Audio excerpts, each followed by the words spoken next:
Hello guys, आज हम जिस बीमारी के लिए बात करने जा रहे हैं उसका नाम है अल्सरेटिव कोलाइटिस। अल्सरेटिव कोलाइटिस क्या है? ये बेसिकली आपका बड़ी आंतों के अंदर सूजन होती है जिसे हम अल्सरेटिव कोलाइटिस कहते हैं। इसके अंदर कई बार आपका म्यूकस आता है, साथ में आपका ब्लड आता है।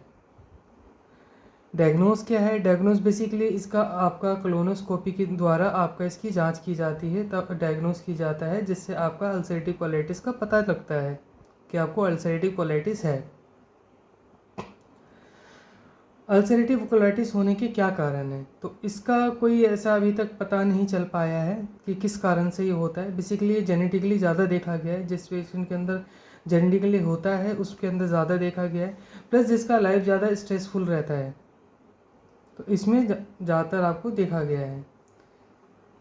अल्सरेटिव कोलाइटिस कि क्या आपको डाइट लेना चाहिए? तो सबसे पहली चीज़ है कि आपको हो सके तो स्पाइसी फूड कम कीजिए। और दूसरी चीज़ है, एक इसका अलग से आप सुबह सुबह के टाइम पत्ता गोभी जो होती है इसका आप जूस पीजिए। ये बहुत अच्छा वर्क करती है आपका अल्सरेटिव कोलाइटिस के अंदर। पर हाँ, एक दिक्कत है यहाँ पे कि जो आपका पत्ता गोभी होना चाहिए, जिसको आप बंद गोभी भी कई जगह बोला जाता है, वो फ्रेश होना चाहिए।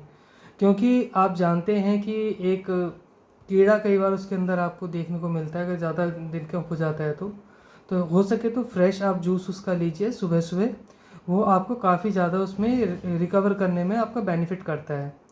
ठीक है, इसका अभी तक कोई परमानेंट इलाज नहीं है। अगर आप एलोपैथिक में जाते हैं तो एलोपैथिक वाले बेसिकली आपका मेसाकोल चलाते हैं, जो मेसालिन होती है बेसिकली। ठीक है, तो वो उसका लाइफ टाइम आपको खाना पड़ता है। ठीक है, ज़्यादातर वो आपको 400 mg की रखें, अगर 400 mg की अगर आप मेडिसिन लेते हैं तो उसको सुबह शाम आपको 2-2 गोली करके दिन में 3 बार आपको लेनी होती है। और साथ में आपका अगर कई बार ऐसा होता है वाइसलोन वगैरह भी देते हैं, प्लस आपका इनीमा लगाने के लिए देते हैं, मासाकोल इनीमा हो गया, एंटोफॉर्म इनीमा हो गया। तो बट ये है कि आपको खाने के बाद भी फिर भी आपको प्रॉब्लम होती जाती है। आज का एपिसोड रहता है, मान लो किसी को पेशेंट को बाहर की ट्रेवलिंग हुई या स्ट्रेसफुल लाइफ ज़्यादा, बीच में कोई ऐसा स्ट्रेस आ गया, उसके बाद भी कई बार पेशेंट का देखा है कि रीअकरिंग हो जाता है उसको। तो आपको क्या करना है, एक तो सबसे पहले अपना स्ट्रेस लेवल कम कीजिए, और दूसरा डाइट, और तीसरा ये एक चीज़ स्टार्ट कर लीजिए, सुबह पत्ता गोभी का जूस। इसमें बहुत अच्छा इलाज है होम्योपैथिक के अंदर इसका। अगर आप होम्योपैथिक इसके लिए चुनते हैं, थोड़ा सा टाइम लगेगा। अगर आपको प्रॉब्लम ज़्यादा है तो पहले थोड़ा बहुत एलोपैथिक के साथ साइड बाय साइड स्टार्ट रखिए। क्योंकि होता क्या है कि अगर आपकी प्रॉब्लम बहुत ज़्यादा पुरानी है, अगर ज़्यादा बड़ा तो कैंसर होने का भी इसमें खतरा रहता है। और सबसे बड़ी दिक्कत यह है, अगर आप इसकी सर्जरी कराते हैं तो सर्जरी एक ऐसी चीज़ है कि इसमें आपका 3 बार में ऑपरेशन होता है, पूरी की पूरी आंत को आपके बाहर निकाल दिया जाता है। तो आपकी लाइफ टाइम पूरा ज़िंदगी आपकी बर्बाद है इसके बाद। तो एक इसकी सर्जरी अगर होगी तो समझ ले लाइफ आपकी पूरी बर्बाद है, क्योंकि पूरी आंत को काट के निकाल दिया जाता है, एक थैली बाहर लटका दी जाएगी आपके। तो होम्योपैथिक इसका इलाज साइड बाय साइड स्टार्ट कर लीजिए, एकदम से एलोपैथिक मत बंद कीजिए। जब आप इसकी होम्योपैथिक मेडिसिन स्टार्ट करेंगे तो इसमें सिम्टम्स वाइज मेडिसिन आपकी चलेगी। अब मान लीजिए काफ़ी पुरानी लॉन्ग टाइम से आपको अल्सरेटिव कोलाइटिस की प्रॉब्लम है, तो इसमें नेक्सफॉर्मिका 30 आप लीजिए। ठीक है, सुबह शाम आप लीजिए, 3-4 दिन लीजिए, फिर उसके बाद आप वीकली लीजिए, फिर उसके बाद महीने में एक बार।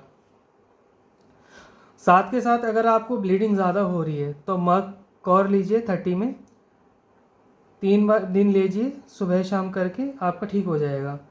अगर म्यूकस आ रहा है साथ में तो उसके साथ आपको मग सॉल लेनी पड़ेगी 30। तो ध्यान दीजिए, मग कौर ब्लीडिंग के लिए, मग सॉल म्यूकस के लिए, नक्स वोमिका तो चलती रहेगी आपकी। ठीक है, अब क्या करना है आपको, 3-4 चीज़ों पे ध्यान देंगे तो आपका रियलिटी बता रहा हूँ, ये ऐसे नहीं बोल रहा कि ऊपरी ऊपरी बात कह रहा हूँ, ये मैंने रियलिटी में देखा है पेशेंट्स को। आप 3 चीज़ों पे ध्यान दीजिए। एक तो आप पत्ता गोभी अपने डाइट में ऐड कीजिए। ठीक है, थोड़ा सा डाइट पे फाइबर फूड तला भुना थोड़ा कम कीजिए। सेकंड थिंग है स्ट्रेस, अपना स्ट्रेस लेवल पे ध्यान दीजिए। हो सके तो अगर ज़्यादा स्ट्रेस है तो साइकेट्रिक वगैरह की आप हेल्प ले सकते हैं। ठीक है, और थर्ड थिंग, मेडिसिन आप होम्योपैथिक स्टार्ट कीजिए। होम्योपैथिक मेडिसिन में बहुत अच्छा वर्क करती है। ठीक है, आप थोड़े टाइम में देखेंगे आपको फ़र्क पड़ना चालू हो जाएगा। और आपका जो एपिसोड है इसका अल्सरेटिव कोलाइटिस का, क्योंकि अगर आप एलोपैथिक लेते भी हैं तो 1-2 साल में आपका रिकरिंग होता है, फिर दोबारा प्रॉब्लम होती है, फिर मेडिसिन, फिर आपका मेसोकॉयल इनेमा चालू हो जाता है। तो आप इस 3-4 चीज़ें ध्यान देंगे, आप डेफिनेटली आपको फ़र्क पड़ेगा। Thank you.